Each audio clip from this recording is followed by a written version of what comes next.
we're going to use the chat feature if you have questions, and I'll be able to track those. And then when Officer Jones has completed his portion of the presentation, then I'll be able to kind of feed those questions to him, and that just allows for a more natural progress today.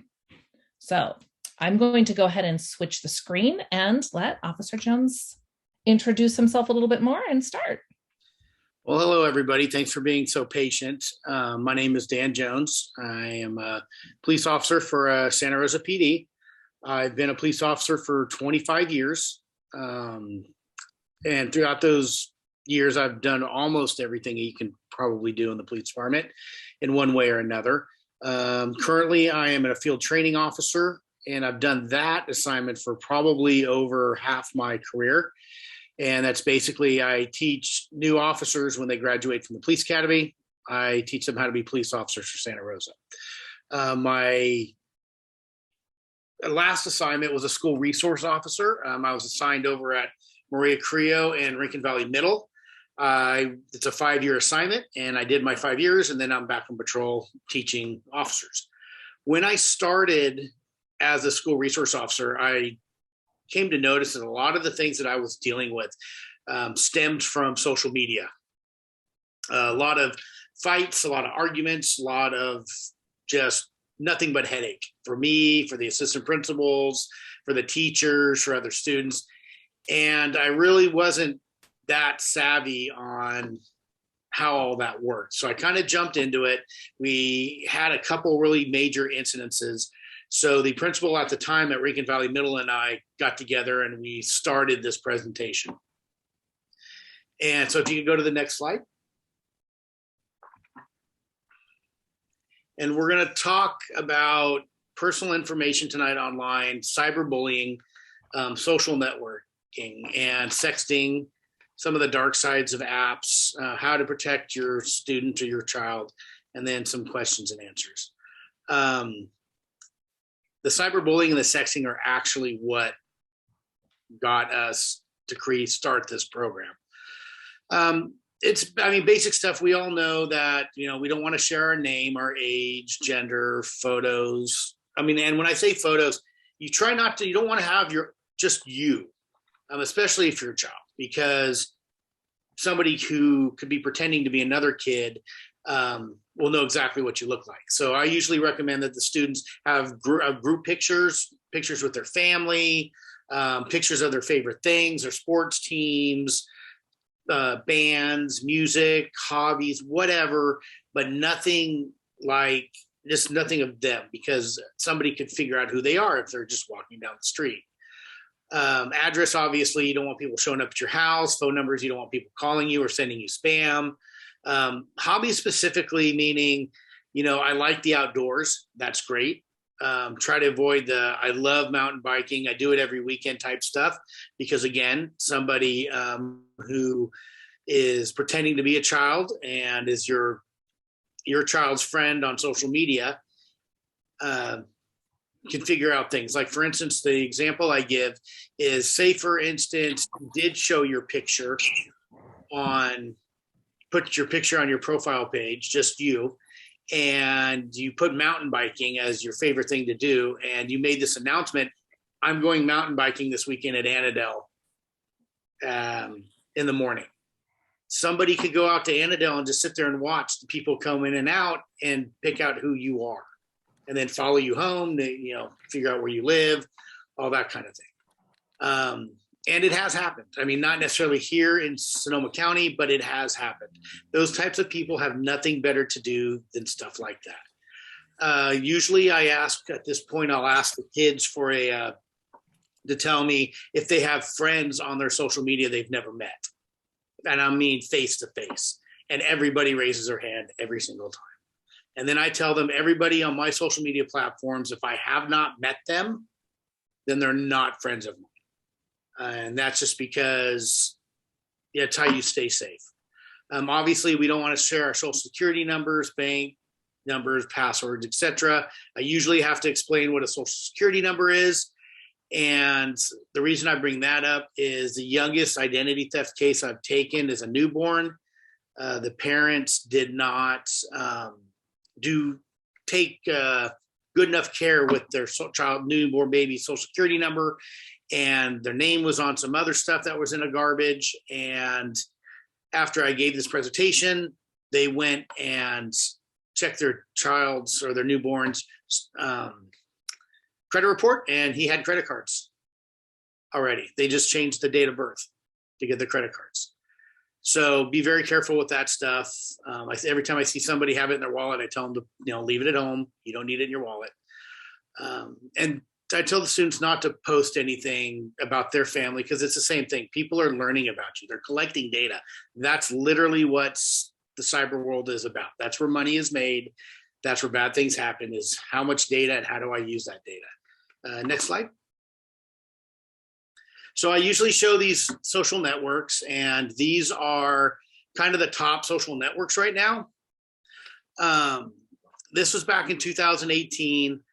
And in the United States, Snapchat was number one. YouTube, a lot of people don't consider YouTube a social media platform. I do, because you can comment on the videos. You can have your own channels, just like you can have your own webpage on any kind of other social media platform. You can make comments. You can harass and bully people in those comments. So yeah, I totally can take it as a social network. Instagram, Facebook, Pinterest, those are all just kind of the top ones. If you go to the next one. So actually, I looked up today, those are from 2018. I looked up 2021's number ones. So in the United States, Facebook has 179.5 million users and 2.5 billion people access it every day. Instagram's number 2, Pinterest is number 3, TikTok is number 4. TikTok wasn't even on the board 4 years ago. It wasn't even in the top 5. Snapchat is number 5.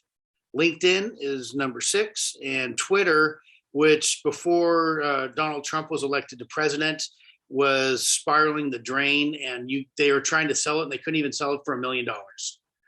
And when Trump got elected, he started using it again, and Twitter got a huge boost, and now they're up to 55.6 million users, which is pretty impressive. Even my kids right now have Twitter accounts, which I was really shocked that they have it. So the reason I show this is I want to teach the kids and everybody how fast social media platforms can grow. So this is kind of the growth chart from 2004 to 2017 for Facebook. And people kind of get used to the fact that Facebook's been around, but in the grand scheme of things, Facebook's only really been around for 18 years. It hasn't even been around for 20 years yet. Prior to that, obviously, it was MySpace. So in 2004, Mark Zuckerberg created Facebook, from my understanding, to share photos with his friends from a trip that they went on. And it got so popular at the college and amongst his friends that it grew to everybody in the college.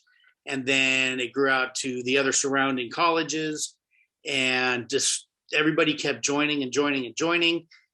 And by 2010, they were up to 500 million active users a month. I mean, that's just 6 years from nothing to 500 million people looking at this free app. And so then I asked the kids, I go, how do you guys think that Mark Zuckerberg became a billionaire by giving away a free app? Because he's not charging anybody any money. And sometimes the kids know it, sometimes they don't.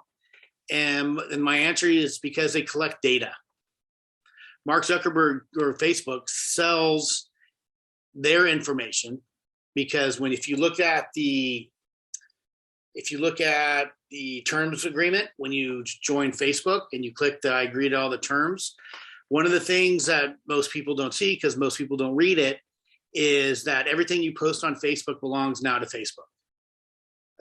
Whatever you look up, whatever quotes you may put, memes, photos, everything, it belongs to Facebook. And that came to light a few years ago when a lady saw a picture of her on an advertisement. And she was like, how did they get that picture? I only posted it to Facebook. She contacted Facebook, and Facebook said, yeah, we own that picture. Read your terms and conditions. As soon as you posted it, it was ours. And not only do they sell our information to other people, they also rent space.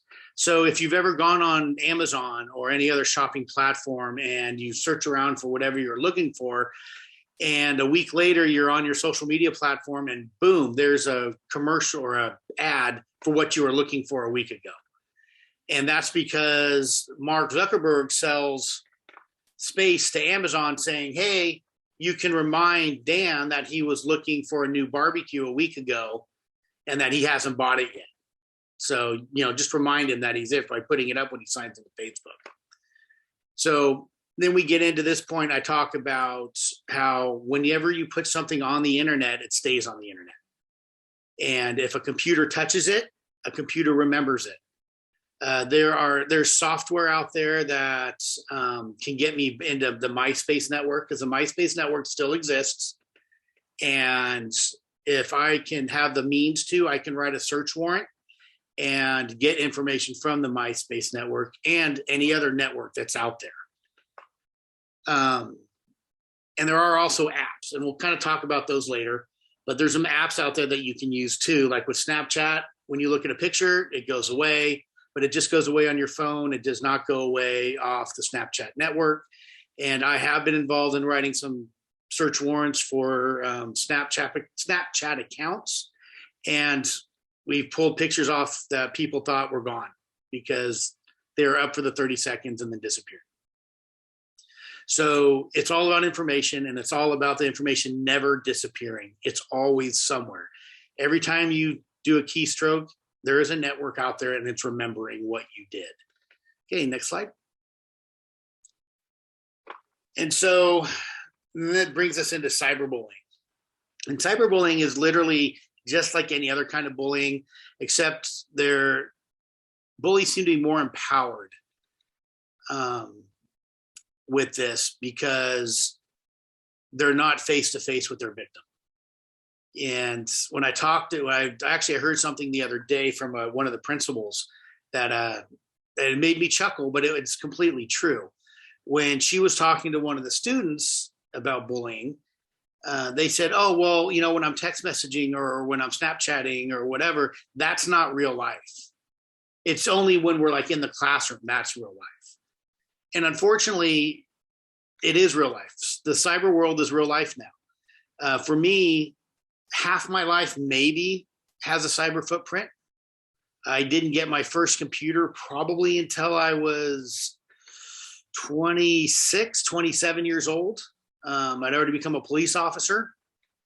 I got through college using a good old brother word processor because I thought I was the man with that big old thing.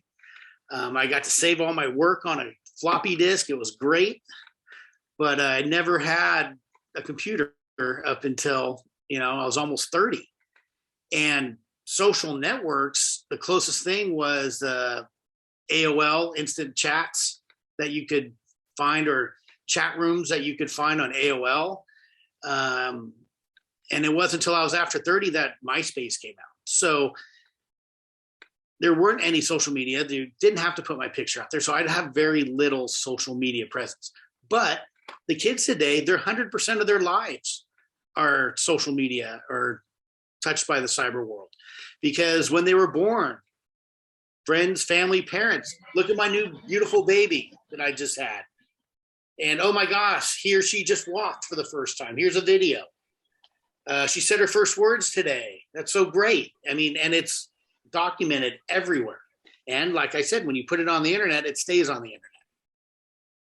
So this stuff is real life. And so when kids get bullied the old-fashioned way, they could come home and they could be safe because home was safe. The bully couldn't get me at home.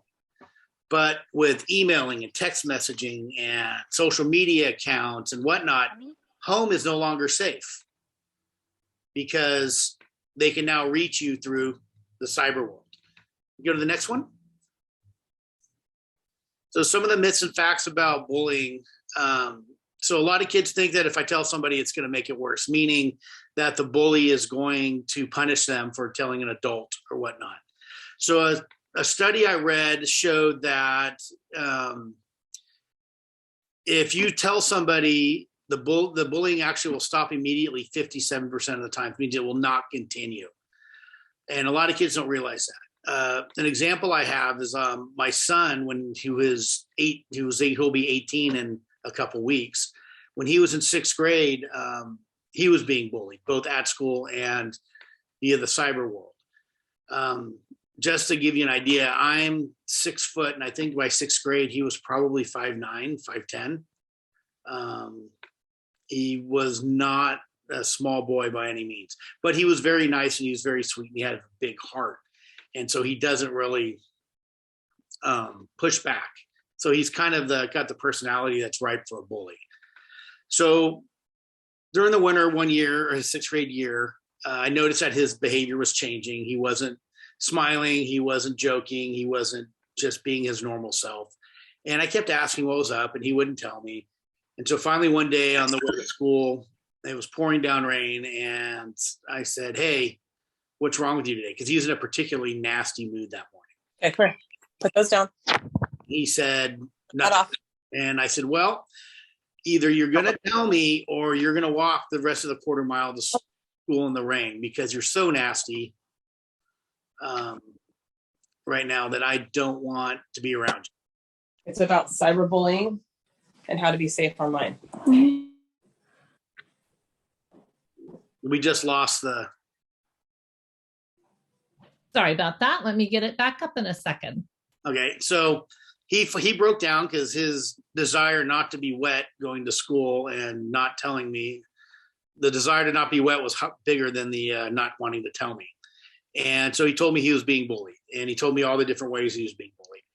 And so I said, "Okay, when you get to school, I want you to go into the assistant principal or principal's office. I want you to tell them what's going on, and I'll follow up with an email letting them know what's going on." So I was pretty upset, and I got home and I wrote an email that I probably shouldn't have written, and I put it aside knowing that I definitely shouldn't send, and took a break, came back. I was a little cooler head, reread it, said, "Oh yeah, I definitely can't write this because I'll get in trouble at work." And I rewrote it and sent it off. I went and picked him up after school, and he was happy. He was smiling again. I mean, even the color in his face was better. And he jumped in the car, and I said, "Hey, what's going on, buddy?" And he's like, "How'd it go?" And he's like, "Well, the principal suspended the bully, and we found out there were 6 other kids being bullied by this person." Oh. So I said, "Well, that's great." And I said, "Well, how about his friends? Did his friends give you any hard times or anything?" He's like, "No." He's like, "I'm actually thinking that that bully was bullying them, and that's why they stayed friends with him, so they wouldn't get bullied as bad as the rest of us." So it does work. And I tell that story to the kids, and I let them know that it does work and that we can only help if you let us know. And as far as the other stuff, bullying is about equal between boys and girls.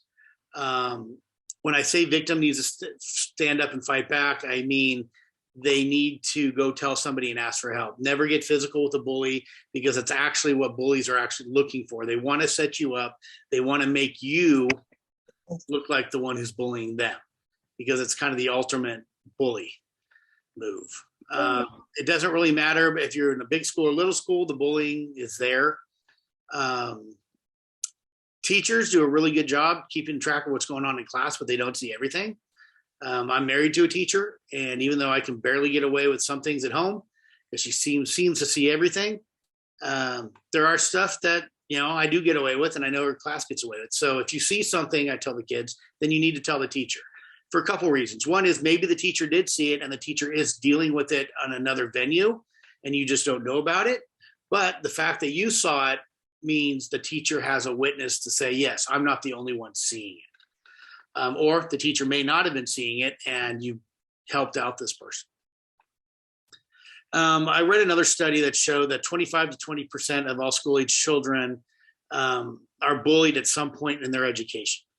And then 70% of kids have witnessed it, which I talk to the kids a lot about, because Santa Rosa is still a small town in the grand scheme of things.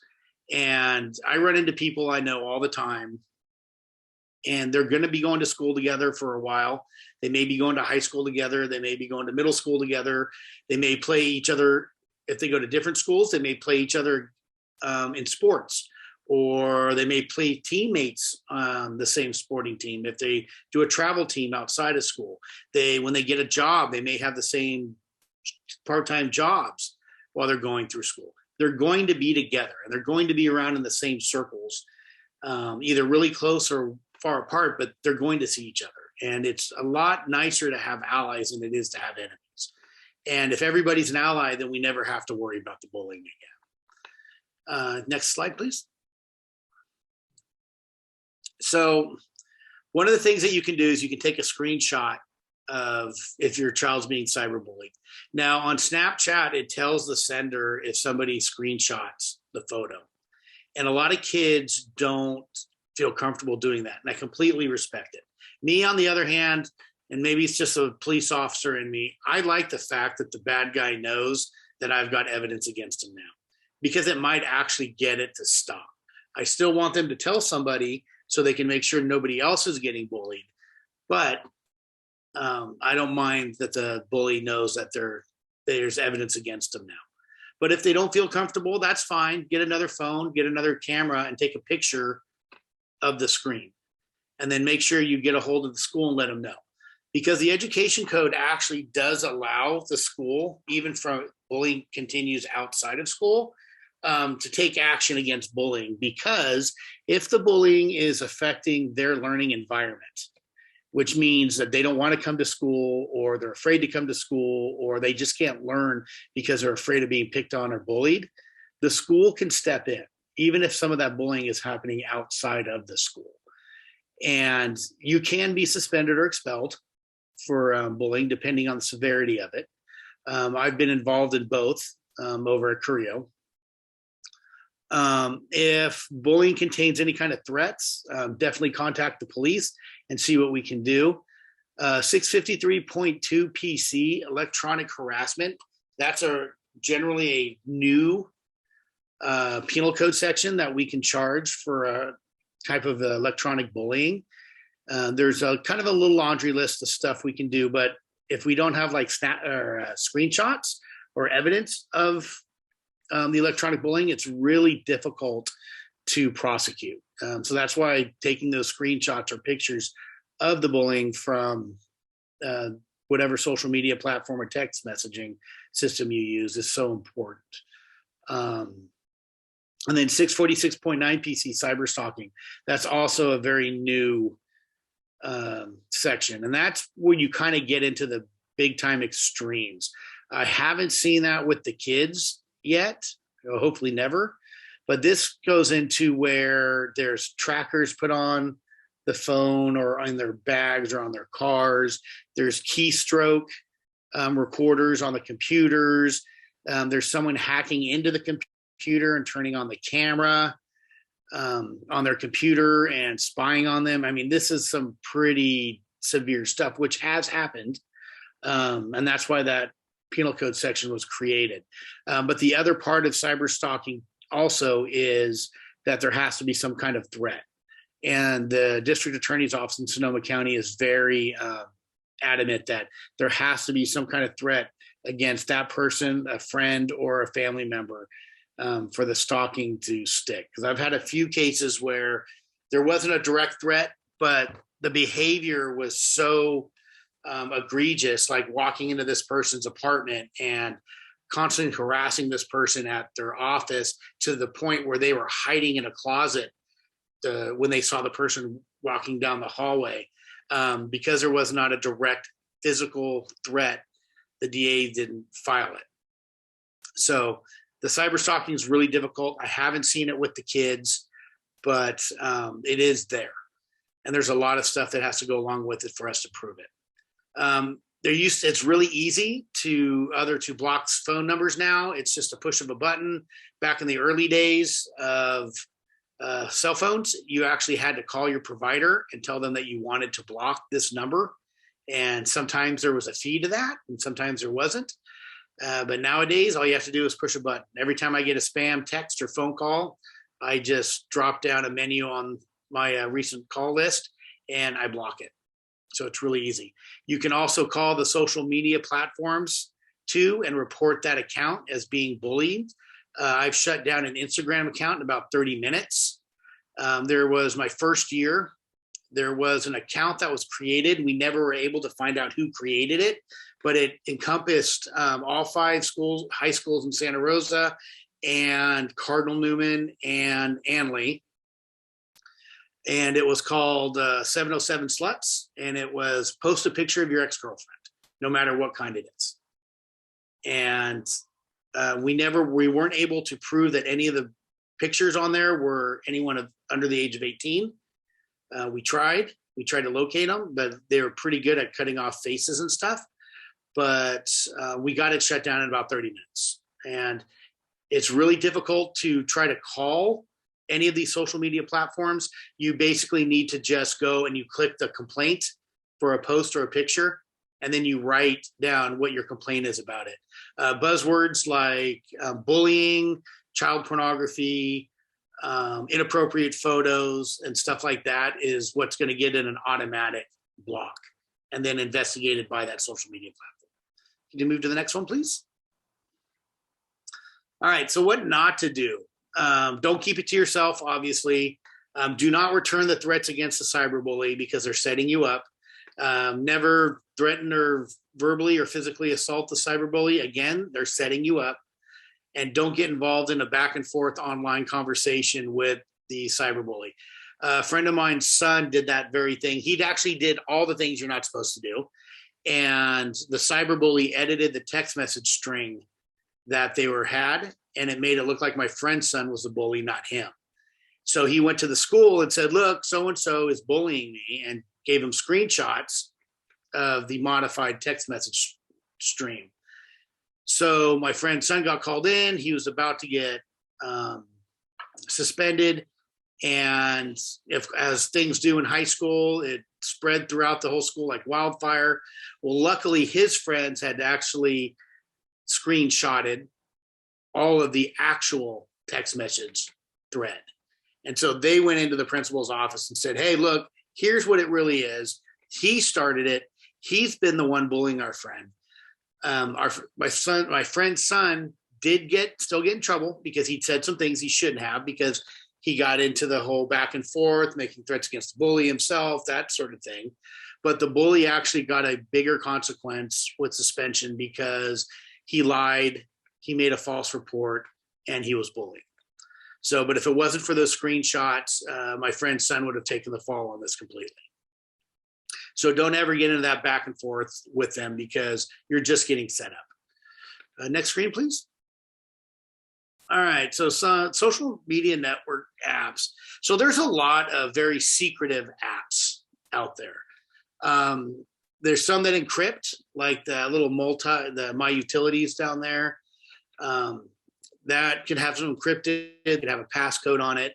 But the big one that kids seem to use is a calculator. You can add, subtract, multiply, divide. You can, there's even some scientific calculators out there, and they all are fully functioning calculators. But when you press the buttons in a certain way, it unlocks a photo vault or information vault. So I have something similar to that, but I have like my credit cards information on there. And in case I lose my credit cards, I can call and get them canceled a lot easier. If I had to make a police report, I have those numbers and get it taken care of. If somebody tries to get into my photo vault and puts the wrong password 3 times, it erases everything inside the photo vault. And most of the time, that's what's going to happen too with these photo vaults and these calculators, is that you're gonna be savvy enough to say, I know this is a photo vault, open it up, and your child's gonna hit it 3 times real quick wrong, and it wipes out everything inside it. So look for stuff like that. If you think multiple calculators, usually on My Utilities app, those things, I've never seen a kid actually have a My Utilities file on their phone, but it's something like that. It means something's hiding in there. So there's tons out there. I encourage you to research photo vaults, secret apps, that type of thing, and you'll find a whole slew of stuff. I mean, Google is great for helping you do that. And like I said, beware if you see them and they type in the password wrong the first time, I would give them a consequence if that password is wrong the second time, because on the third time, it's going to erase everything. All right, you can move to the next slide, please. Yeah. Dan, it looks like Lisa has a quick question. I'm learning here. Will you please explain what you mean by that the calculator has a photo vault? So what that means is, so the calculator is, like I said, it's a regular old calculator, and it can function just like a calculator. But what a photo vault, just like a safe you would have in your house, you push in the combination and it opens up. And that, what it looks like a calculator, opens up a whole vault of information. Usually the kids will keep photos in there because they're hiding. That's what they're hiding from you. They're either hiding usually inappropriate pictures that maybe friends sent them or whatever, but they're hiding in there. And you may also find some text, funny messages or whatever that mean either friends, stuff that they feel valuable and they don't want you to know about. And if they don't want you to know about it, it's probably something they're not supposed to have. And so one of the security functions on that is if you plug in the password wrong too many times, it erases everything inside there. So they may just, after the third time it erases, and then they put in the right one and like, see, Mom, there's nothing in there. I mean, you're blowing your top over nothing. Well, that's because they just erased everything out of there. And then most likely they've got it hidden somewhere else. Okay. Oh boy, thank you. And check their clouds. Lots of stuff. They forget about the clouds, especially with Apple, the Google Cloud. So check that stuff because they're all usually hiding in there too. Like with my kids when they were growing up, if they wanted their phones, they had to give me their passwords to unlock their phones. And I had to have all their passwords into their social media accounts. I also put my fingerprint in their phone when the fingerprint activations came out as the master fingerprint. And so they couldn't erase my fingerprint. And so I said, if you want this phone, because I'm paying for the service, then this is the condition. If you don't like it, then you don't get a phone. Or if I get you a phone, it's going to be a flip phone because yes, they still make those. So here's some other just general apps. Snapchat, it's, the filters are the big thing right now. But the photos will disappear after 30 seconds of looking at it. They'll tell the sender that you screenshot it if you screenshot it. But like I said, if it's on the internet, it stays on the internet and it'll be in their network forever. There are websites out there that you can get that or you can access that are like erased Snapchat pictures. And they're usually pictures that are inappropriate. Snapcrack allows users to copy Snapchat pictures without notifying the sender. But again, people just use other phones, other cameras, whatever, or they just don't care.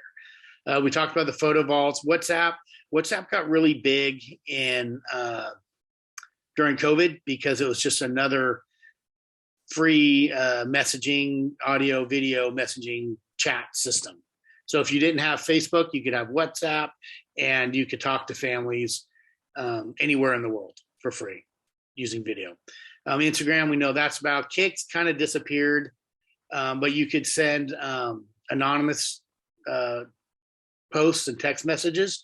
So people got really brazen with that one because nobody could find out who they are.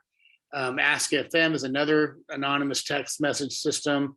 That's the best secret folder. They can label it as utilities or whatever, but that's kind of like the photo vault. Wicker encrypts all information, but this was just a few years ago. Now there's just tons of these apps out there, and these are just a few. I went to right before COVID, I went to a cyber kind of update social media seminar thing. And what they were telling us is whenever some of these ones get shut down because they're violating some kind of law, all they have to do is change a letter in their site name or whatever, and they're back up on board. And again, it could take months for law enforcement to find them just for that one letter. So it's kind of crazy, and it's really tough keeping up with people like that. Next slide. So these are just, again, 2 streaming apps, and they've been around for a while. These, I think, are probably one of the worst ones. I haven't heard anybody really talk about them. My kids don't really talk about them anymore because I think there's just so many apps out there. But the thing that is scary about Periscope and Omegle is that they are completely and totally not monitored. So if you have a problem with something that's being streamed or posted, there is absolutely nobody for you to call to shut it down. They've had suicides on Periscope and Omegle live, people having sex, batteries, robberies, all these sorts of things. It's completely anonymous, and there's nobody monitoring it.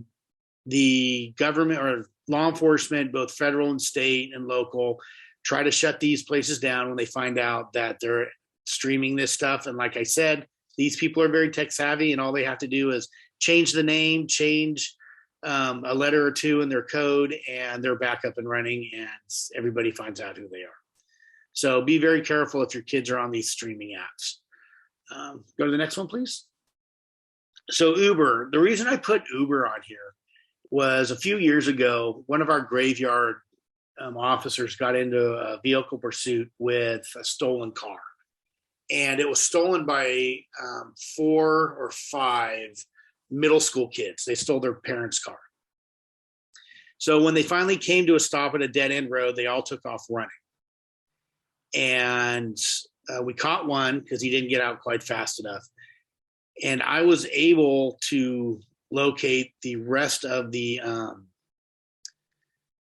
suspects in the car, including the driver, because there was no way they could have gotten out of that area so quickly without calling an Uber. And so I called Uber, and they told me, yeah, there was a pickup over here. I found out whose account it was, and I went forward with that. So Uber's, and the problem is that Uber has a policy about kids under 18 riding with them without an adult. But it's all up to the Uber drivers to enforce it. I actually had a student, one of my biggest Xanax dealers back in 2017, 2018, was using his mom's Uber account to deliver the Xanax when somebody ordered it on Snapchat. So there were some issues. So I actually eventually was able, and it was really difficult because, like I said, you can contact these people via email and complaints and stuff, but it's really difficult to get a phone call or a phone number to contact a human being at these companies. So I was lucky enough to finally get a hold of the security director for the West Coast. And I explained my situation to him, and he told me about their policy and how they're not supposed to do that. I confirmed it with Lyft, but I couldn't get a hold of anybody from Lyft. Lyft was twice as hard as Uber to find a human being. Go to the next slide, please. So right before COVID started, they were beta testing Uber Teen. And I thought that was kind of cool.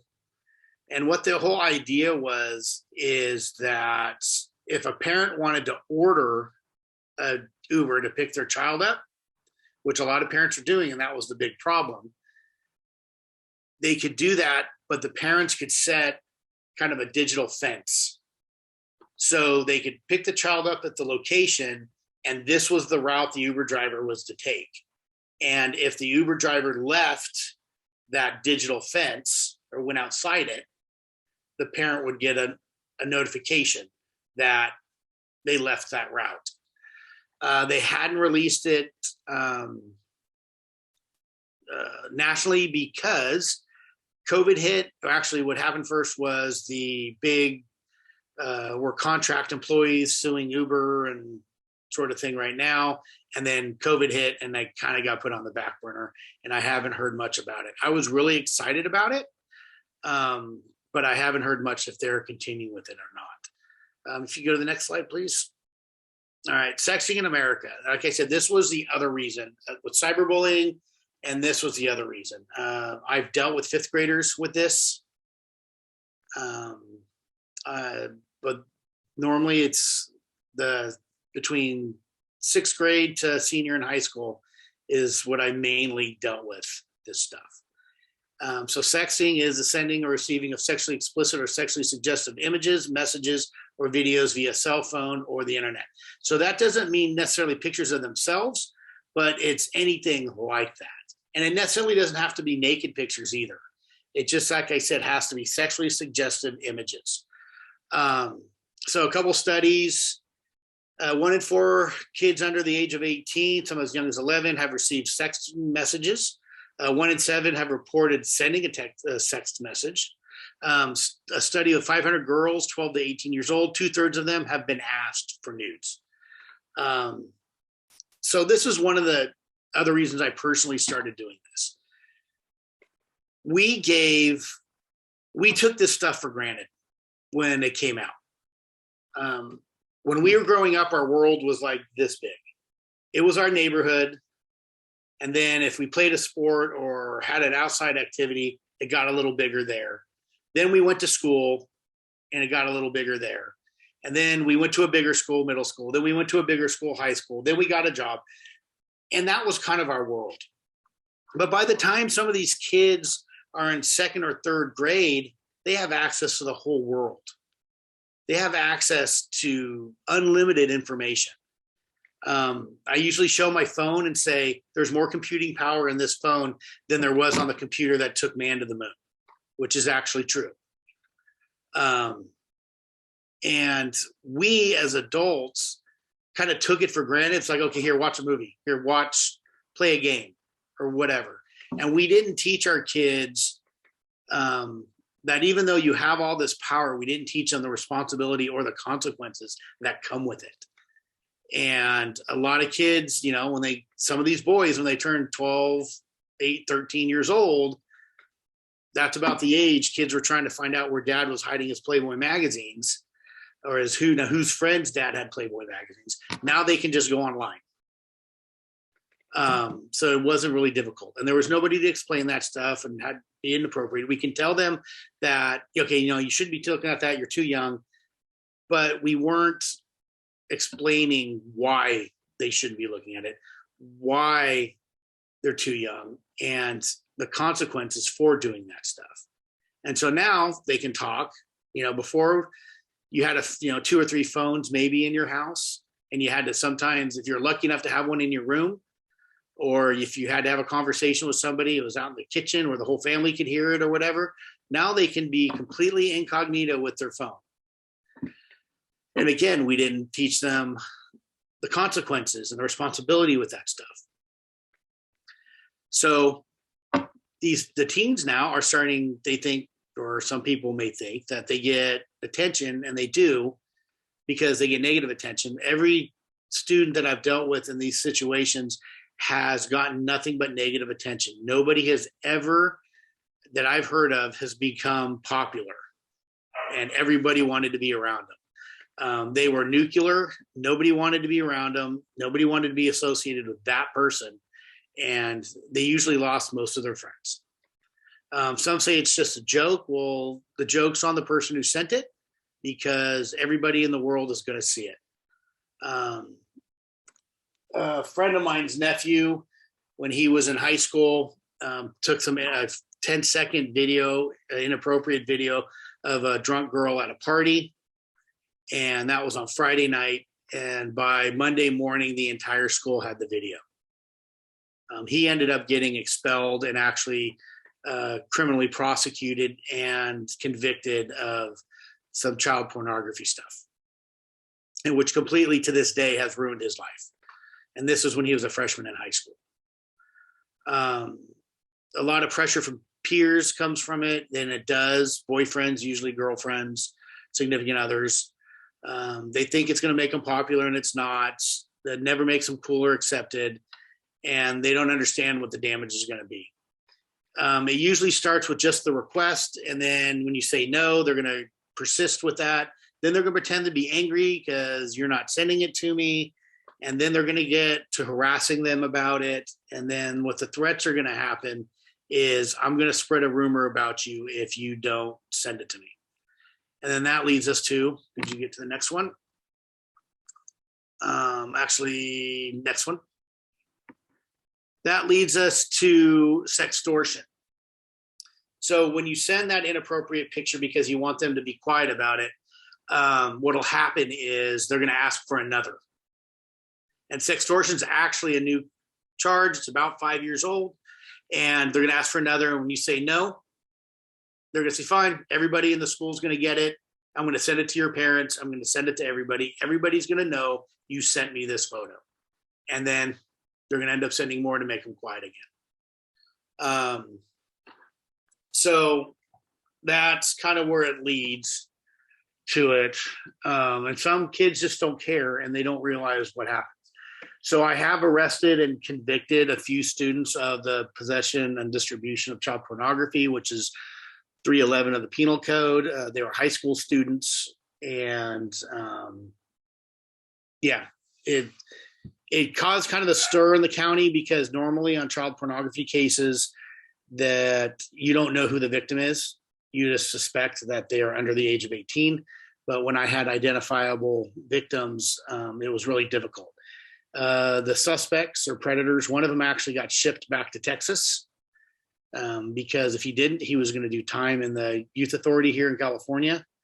The other one got sent to the family member's house in a different city and a different school, and they were all on probation.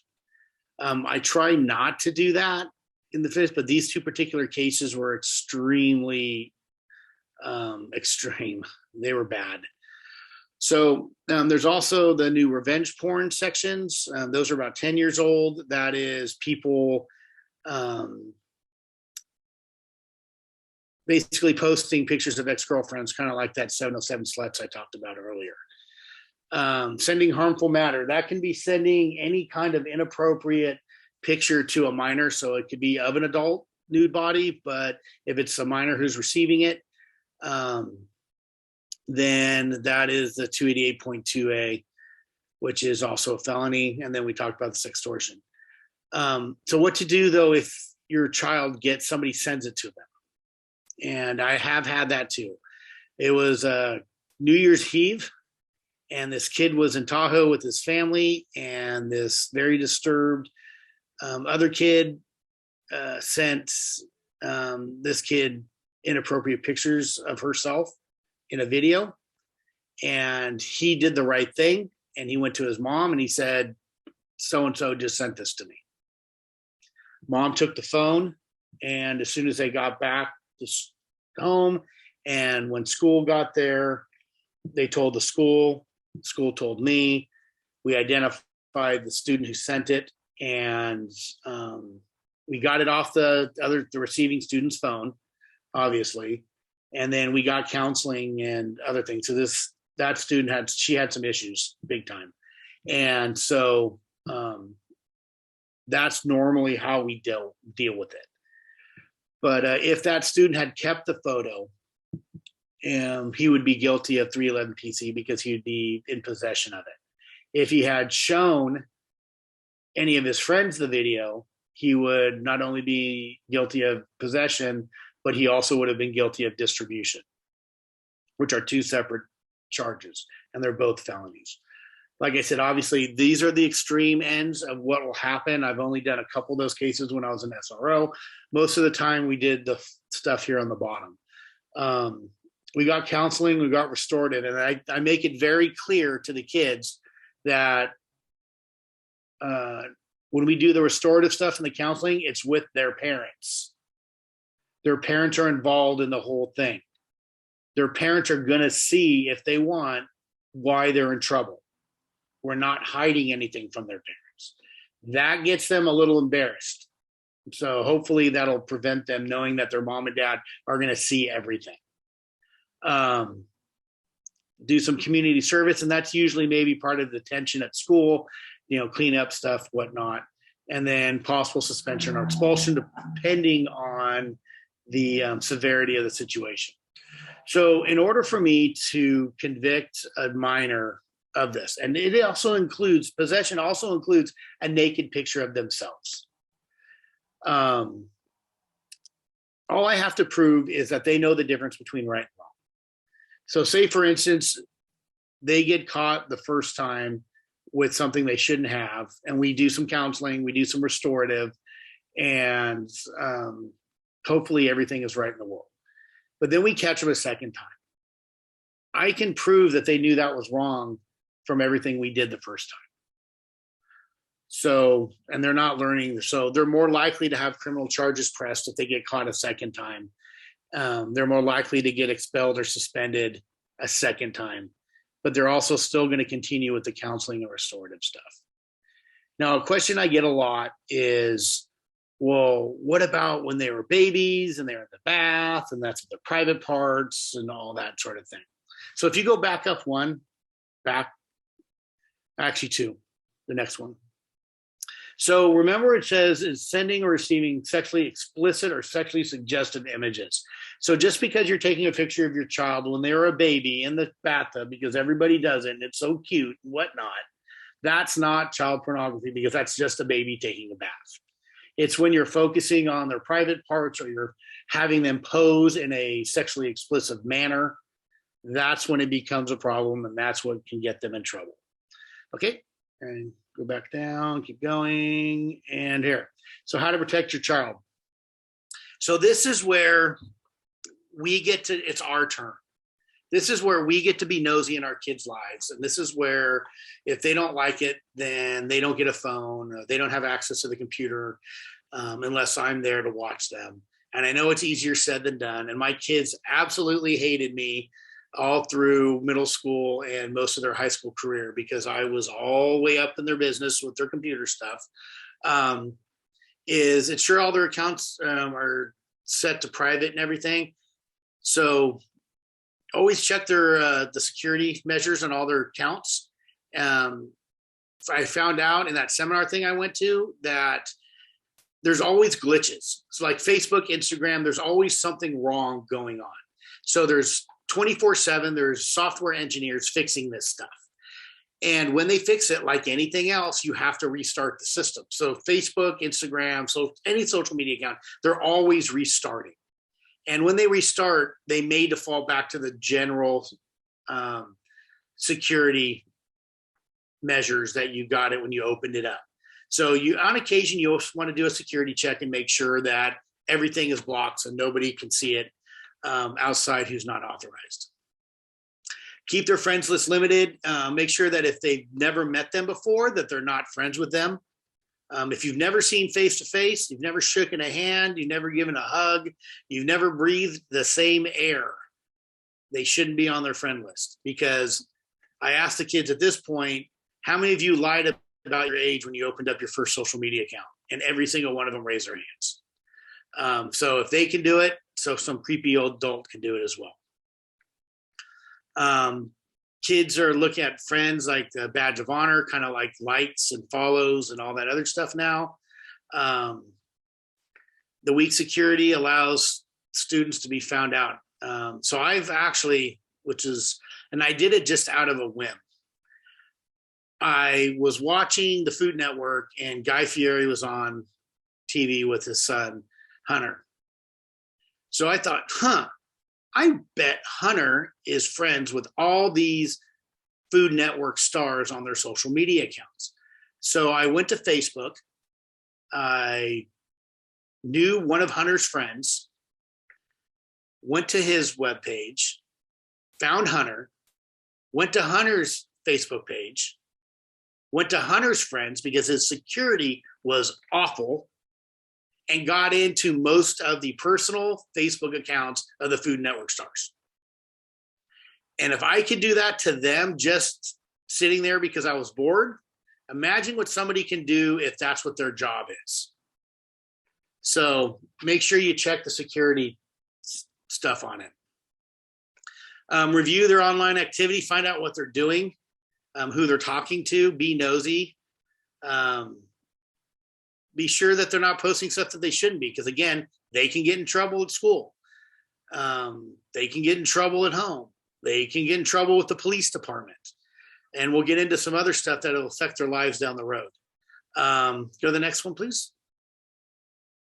So you have some options. If they have iPhones, you can go and do the parental stuff and restrictions. Some of the phone, let's see, what do I call? I have one for Verizon. Let's see. There it is. Smart Family. So Verizon, AT&T, I know for a fact have something of like a family plan. It's like $4.99, and you can turn on and off their service. You can see when they're receiving phone calls. You can limit when they receive phone calls and text messages. You can send a dark period on it. I did that to my daughter, and when she got her first job at the movie theater, and the first time she worked on a Friday or Saturday night, and she could work past 10 o'clock, I forgot, she didn't have a driver's license. I forgot to open it up past 9 o'clock. And so when she was off work, ready to be picked up to go home, she couldn't call us because her phone was turned off.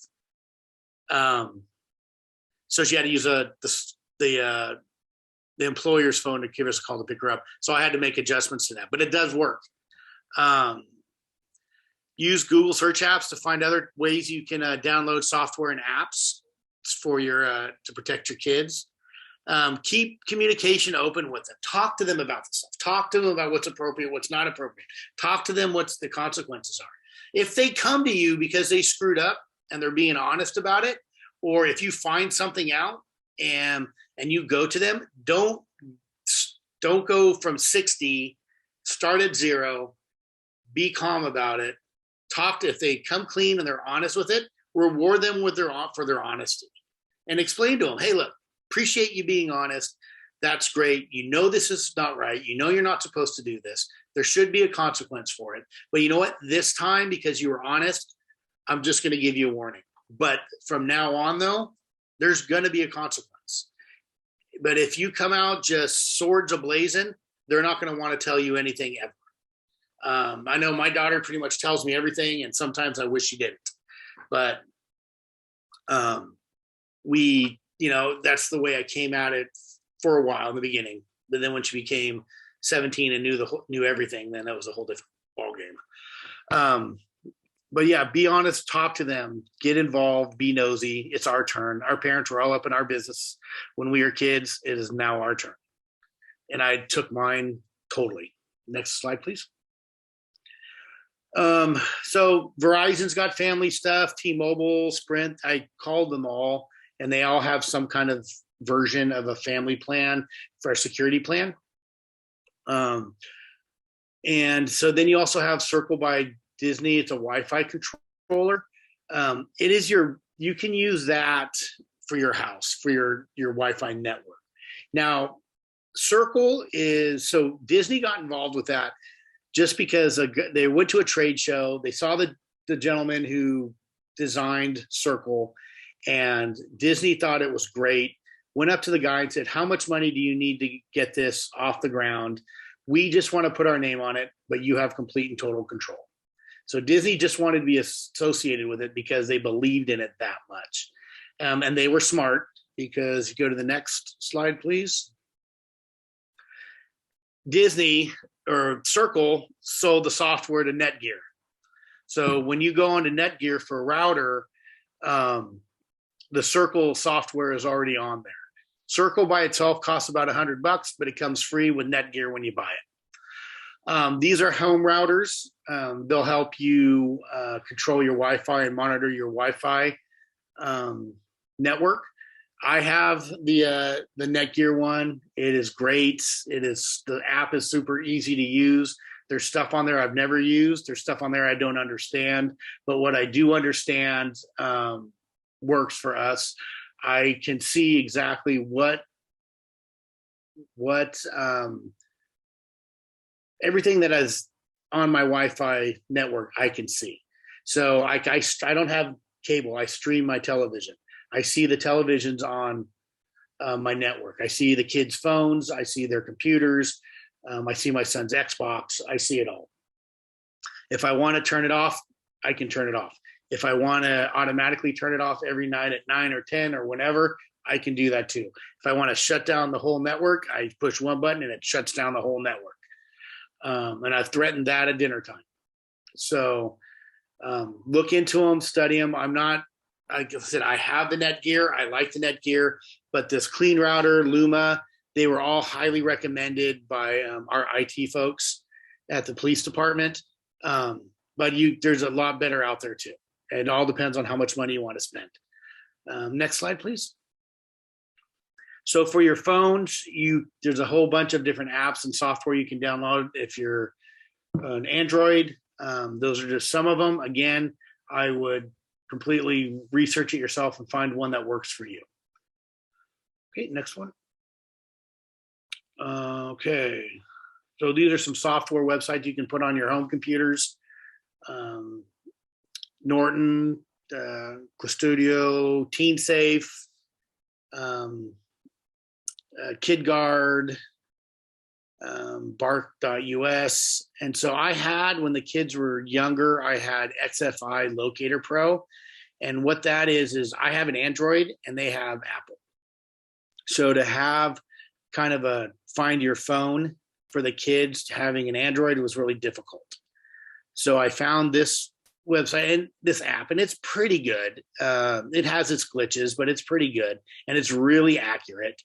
And it's based on the kids' iCloud account. So I have to have, and they had to give it to me if they wanted their phone, because that was a condition. Their Apple cloud account name and password. And I put it in there, and I can basically track their phone wherever they're at. And it does not alert them that I'm tracking their phone. So when I first got that, I tried it on my daughter, and she was in high school at the time. And I called her up and I said, "What are you doing?" And she's, "Oh, I'm at school." I said, "Well, what class do you have?" And she said, "Math." And math was like on the other end of campus. And I'm all, "Then why are you walking toward the gymnasium?" And she's like, "What?" And I said, "I turned on that thing today." And she's like, "Oh my gosh, you stalker." But I go, "Are you next to the gym?" And she's like, "Actually, I am next to the gym." So it was really accurate. She lost her phone one Halloween. I found it using this. So that's one of the ways I sold it to the kids, was if you lose your phone, guess what? I can find it. And most kids aren't going to want to turn their phones off, because they turn their phone off, their life is over, because somebody of some importance may want to get a hold of them. Those are just a few of the software and apps. I would highly recommend to research again yourself, find the one that works for you. Next one. So unfortunately, because the way we have it, we didn't. So these are photos of people who posted inappropriate things that were not illegal.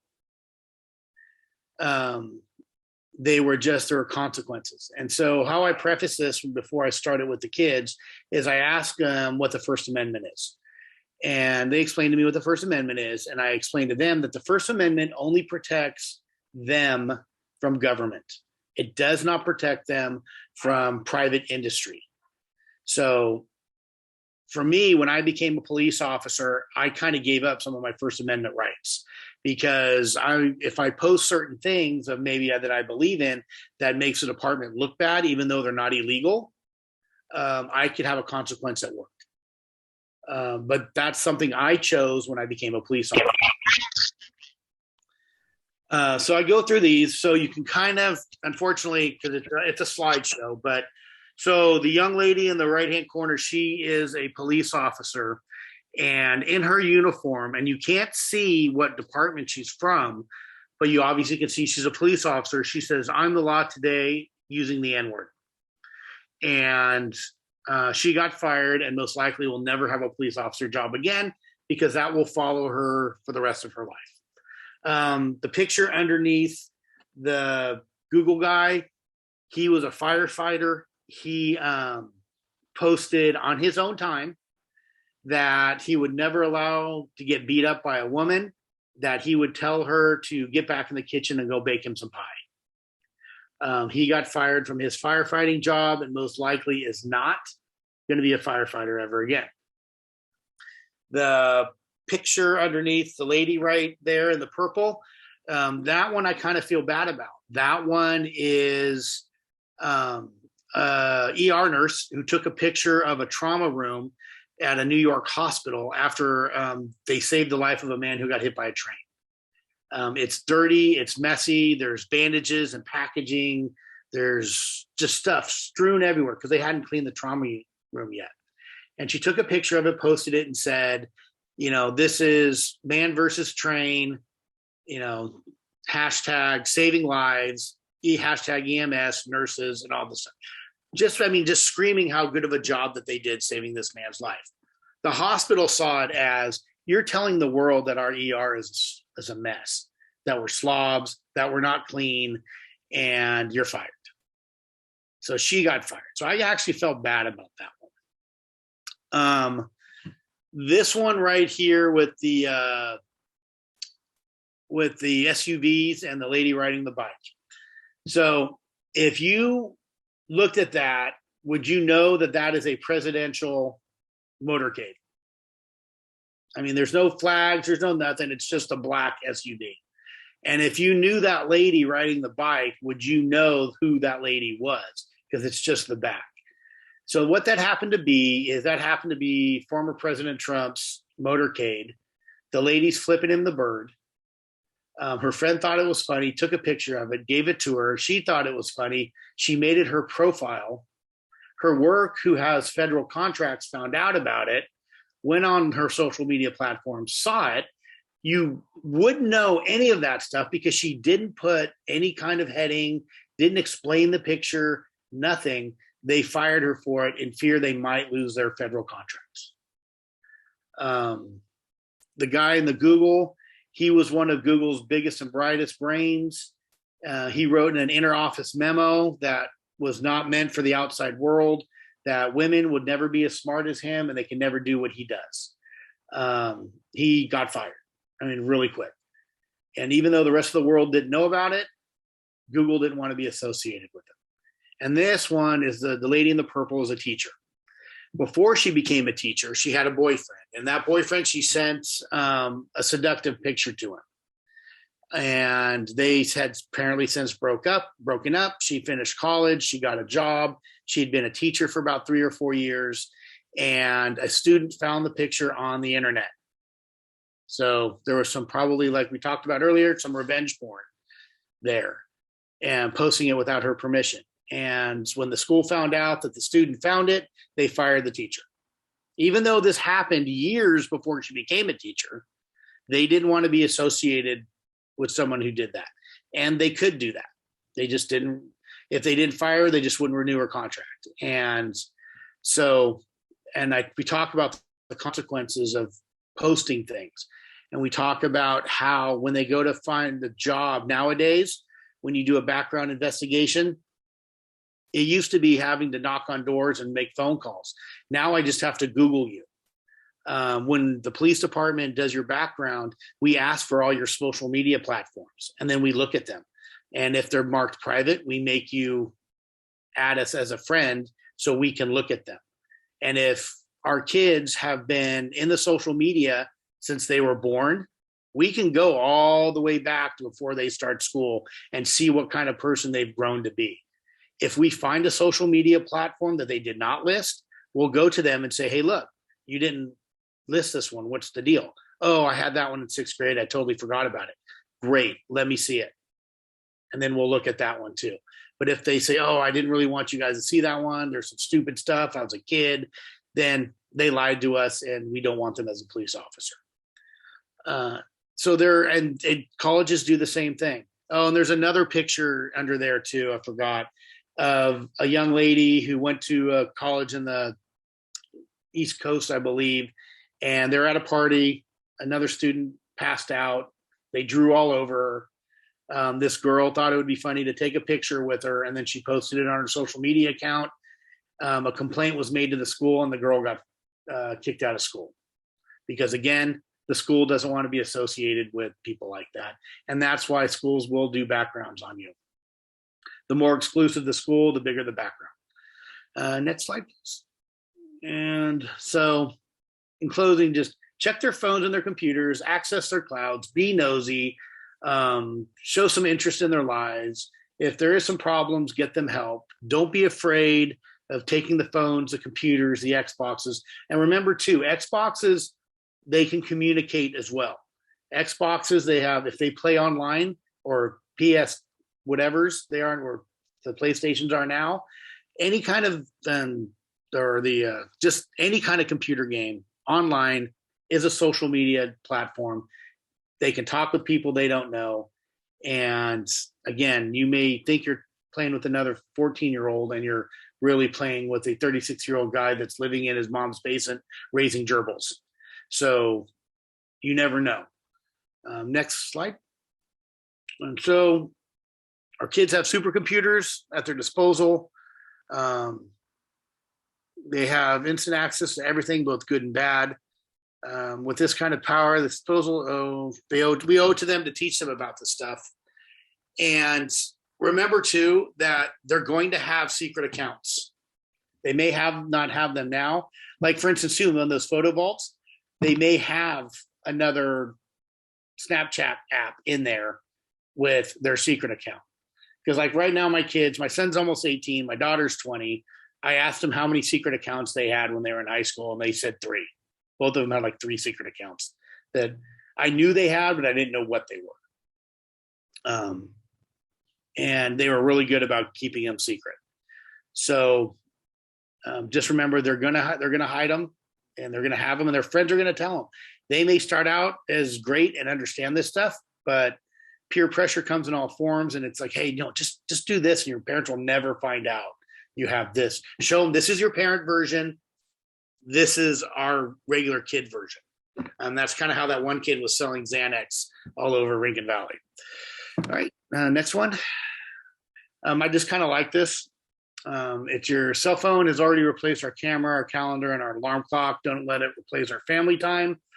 We're not allowed to have cell phones out at dinner time.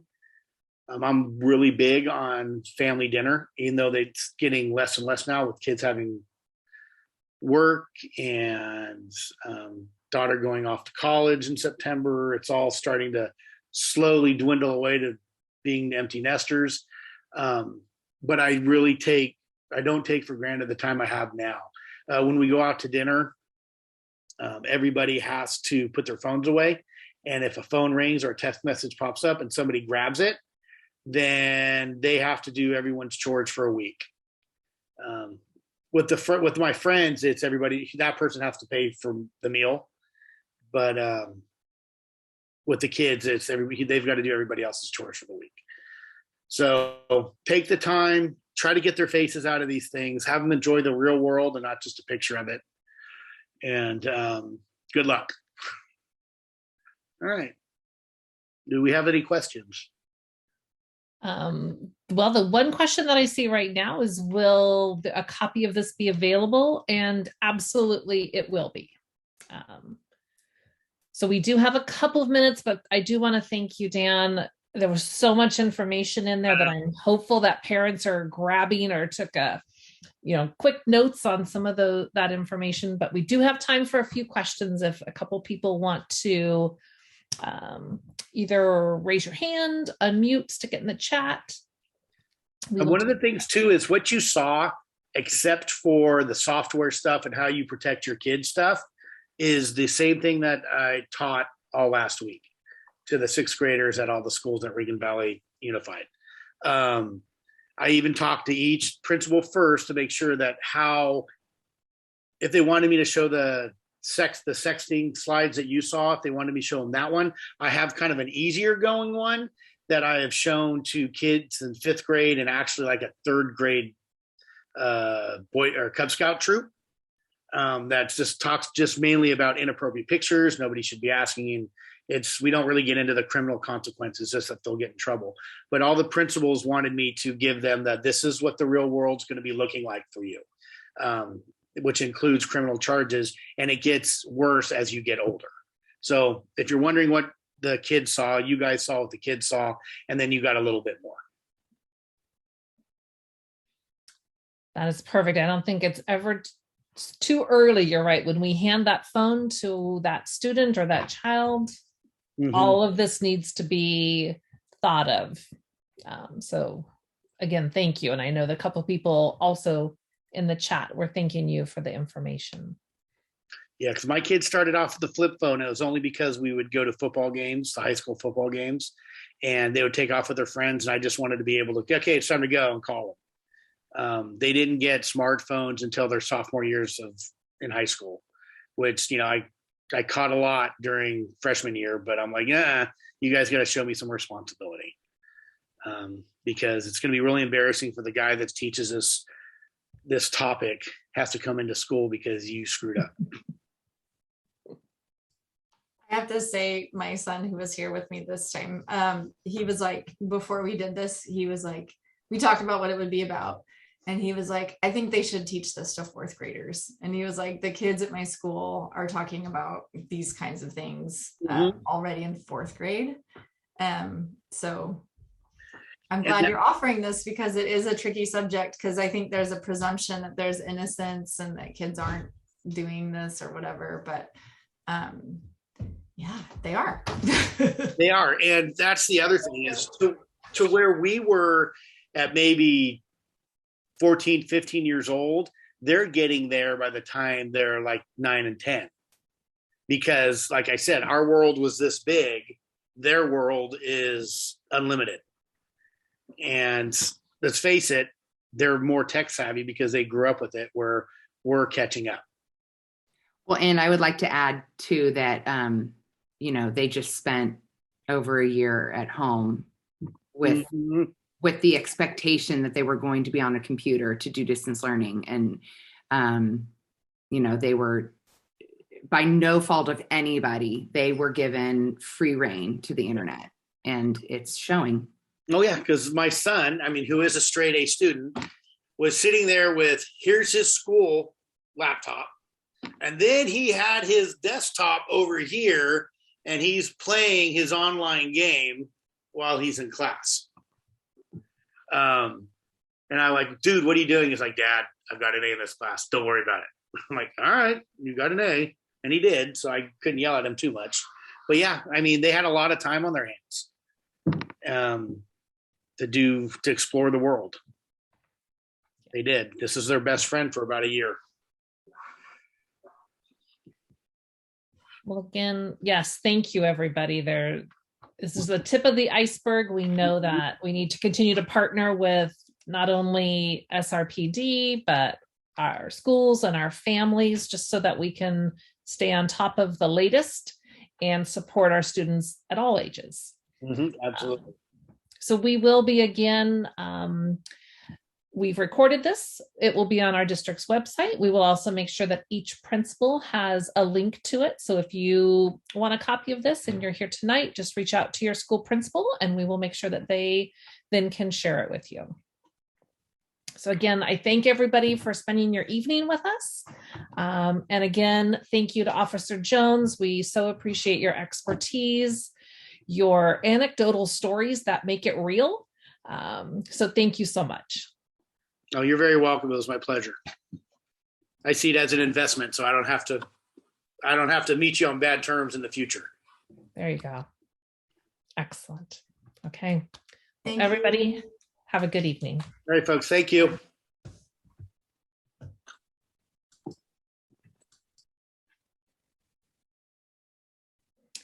Thank you, Dan.